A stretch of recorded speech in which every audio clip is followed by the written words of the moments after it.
Rock bottom is just the foundation, building a life that actually feels like yours. Let me tell you something nobody warns you about when you're clawing your way out of hell. The hardest part isn't the climb, it's learning how to stand still once you reach the top. I recently sat down with Keya Jest, and honestly, this conversation rearranged something in my chest. Keya is a force, a first generation college graduate who's about to earn her master's in social work from Savannah State University in May 2026. But here's what makes Keya's story hit different. She's not just surviving anymore, she's building, she's resting, she's learning to be soft in a world that only taught her how to be sharp. Keva has walked through homelessness, jail, addiction, and 11 years clean. 11 years. And now she's pouring all that lived experience into becoming the kind of social worker who doesn't just see people. She asterisk knows asterisk them. She's making the world softer, safer, and more whole for people who've walked the hardest roads. And if that's not impact, I don't know what is. So today I want to talk about three truths that Kaya's journey illuminated. For me, three truths that every high achieving Black woman in this room, every person who's been told to be strong when they wanted to scream, needs to hear.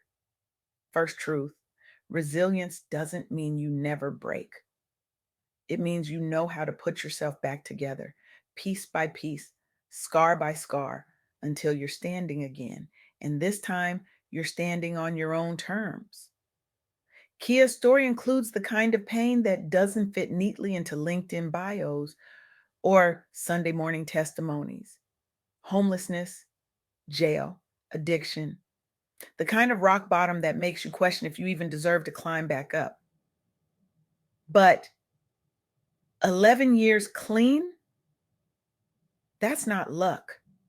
That's not willpower, that's resilience. That's waking up every single day and choosing yourself when the world gave you every reason not to. That's looking at your reflection in the mirror and saying, we're not done yet.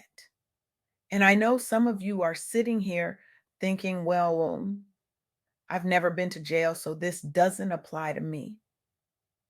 But here's what I need you to understand: rock bottom looks different for everyone. Maybe yours was the boardroom where you smiled through a panic attack. Maybe it was the bathroom floor at 2 in the morning when you finally admitted you couldn't carry everyone anymore. Maybe it was the moment you realized you'd spent 20 years building a life that didn't even feel like yours. Rock bottom isn't about the location, it's about the realization. It's that moment when you stop pretending and start asterisk feeling asterisk. Let me tell you about Dr. Johnetta Betch Cole. This woman grew up in segregated Jacksonville, Florida, watching the world tell her she was less than, watching doors slam in her face, watching her people fight just to be seen as human. She faced financial hardships that would have crushed most people. She navigated racial discrimination that tried to convince her she didn't belong. She carried the crushing weight of being a first generation trailblazer in academia during the civil rights era, when simply existing as a Black woman with ambition was an act of defiance. But Dr. Cole didn't just survive those barriers. She didn't just endure them, she shattered them. She became the first Black woman to serve as president of Spelman College and later Bennett College. She transformed historically Black colleges and universities into powerhouses of Black excellence.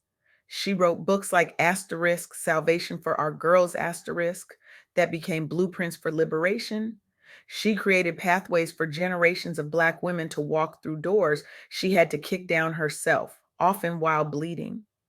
Dr. Cole took her pain, her lived experience of systemic oppression and personal loss, and turned it into a blueprint for freedom. She proved that resilience isn't about never falling, it's about rising with intention. It's about taking every scar and turning it into a story that saves someone else. And that's exactly what Kaya is doing.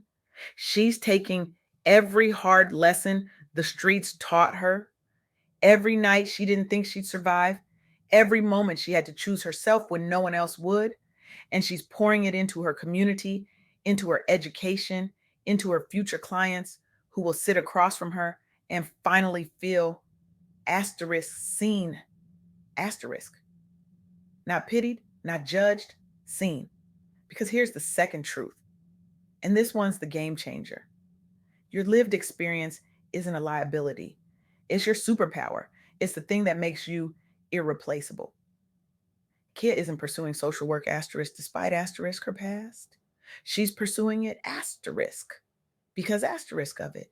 She knows what it feels like to be invisible, to be written off, to be told you're too broken to be fixed. And that knowledge, that's not something you learn in a textbook. That's not something you get from a lecture hall or a case study. That's the kind of wisdom that only comes from walking through fire and choosing to come back for the people still burning. Dr. Joy DeGruy understood this deeply. She came up from Portland's tough streets, navigated personal trauma that would have buried most people, and watched addiction and systemic racism tear through her community like a wildfire. But instead of running from that pain, instead of pretending it didn't happen, she ran toward it with a PhD in social work. She created the post traumatic slave syndrome model, a framework that finally gave language to the intergenerational trauma Black communities have been carrying for centuries. She wrote best selling books. She delivered transformative workshops worldwide. She didn't just heal herself, she built a framework for healing entire communities, proving that the very experiences that almost destroyed you can become the foundation for revolutionary change. And let's talk about Dr. Thema Bryant Davis, who dealt with homelessness risks, family members tangled up in the system, and the kind of racial trauma that sits in your bones and whispers lies about your worth. She could have let that define her. She could have let that be the end of her story. Instead, she earned her PsyD as a non traditional student, authored Asterisk, Surviving Sexual Violence Asterisk, and became president of the American Psychological Association. She pioneered trauma healing frameworks that are changing mental health equity for Black women everywhere. She proved that recovery doesn't just lead to survival, it leads to leadership, it leads to revolution. These women didn't erase their pasts, they didn't sanitize their stories for comfort. They asterisk weaponized asterisk them. They turned survival into scholarship, pain into pedagogy, trauma into transformation. They took the very things the world said disqualified them and made those things their credentials. And that's what Keya is doing too. She's not hiding her story, she's asterisk using asterisk it. She's showing up in spaces where people need someone who gets it, someone who's been there, someone who won't flinch when the truth gets ugly, because the truth is often ugly. And the people who need help the most don't need someone who's only read about pain, they need someone who survived it. But here's the third truth, and this one's the hardest, the one we don't talk about enough. You can't pour from an empty cup. And burnout will steal your purpose if you let it. It doesn't matter how passionate you are, it doesn't matter how much you love the work. Burnout doesn't care. It will take you out if you don't learn to regroup, to rest, to protect your peace like it's the most sacred thing you own, because it is. Keya knows this intimately. She's been in the trenches, responding to crises, holding space for people in their darkest moments, giving and giving and giving until there's nothing left. And burnout doesn't announce itself with trumpets. It sneaks up on you. It shows up as exhaustion you can't shake, as resentment toward the work you used to love, as a numbness that makes you wonder if you're even still alive inside. Dr. Joy DeGruy had to learn this. She integrated self care practices into her work because she realized that healing others while neglecting yourself isn't noble. It's self destruction with a halo, it's martyrdom dressed up as service. Dr. Thema Bryant Davis practiced spiritual self care and built rest into her routine because she understood that you can't lead a revolution if you're too exhausted to stand. You can't hold space for others if you've abandoned yourself. And this is where the soft girl era comes in. This is where we stop glorifying the grind and start honoring the pause. This is where we release the cape, drop the superwoman act, and admit that softness isn't weakness. It's wisdom. It's the recognition that rest is not a reward for productivity. Rest is a human right. Rest is resistance in a world that profits from your exhaustion. Kay is learning this now. She's figuring out how to recharge, how to set boundaries, how to say no without guilt eating her alive. And that's not a side quest, that's the asterisk main asterisk mission. Because purpose without peace is just another prison. Impact without integrity is just performance. And service without self care is just slow suicide. So here's what I need you to do, not tomorrow, not next week, right now. I want you to take out your phone, open your notes app, and write down one pain from your past. Just one. Maybe it's a failure that still haunts you. Maybe it's a loss that broke you. Maybe it's a version of yourself you had to bury just to survive. Write it down. Don't edit it. Don't make it pretty. Just name it. Now, I want you to flip it. What did that pain teach you? What strength did it build in you that you didn't have before? What empathy did it unlock? How can you use that lesson to serve someone else, to mentor someone who's standing where you once stood, to show up differently in your own life? And then I want you to schedule a 30-minute regroup ritual every single week. I don't care if it's a walk where you leave your phone at home. I don't care if it's a bath with candles and silence. I don't care if it's a journal session where you ugly cry into the pages. I don't care if it's just sitting in your car in complete silence, staring at nothing, breathing. 30 minutes where you're not fixing anyone, not performing for anyone, not producing anything, just asterisk being asterisk, just existing without apology. Because here's the truth Kaya's life is teaching us, the truth that every woman who's been strong for too long needs to hear. Your pain is not your prison, it's your prep work. It's the foundation for a purpose driven life that's bigger, softer, and more powerful than anything survival mode could ever build.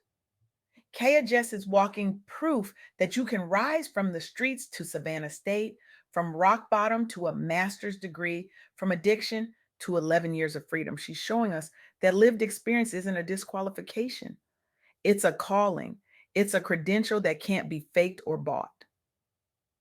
And she's reminding us that rest isn't optional, it's revolutionary. So, to every Black woman in this room who's been strong for too long, who's carried too much, who's forgotten what softness feels like, this is your permission slip. You don't have to earn rest. You don't have to justify boundaries. You don't have to apologize for choosing yourself. You don't have to wait until you're broken to finally slow down. Your pain has already made you powerful. Now it's time to let it make you asterisk free asterisk, because the world doesn't need more superheroes. It needs more whole humans. It needs more people like Kaya who've walked through hell and come back with a roadmap, a testimony, and a heart soft enough to hold others while they heal. That's the soft girl era.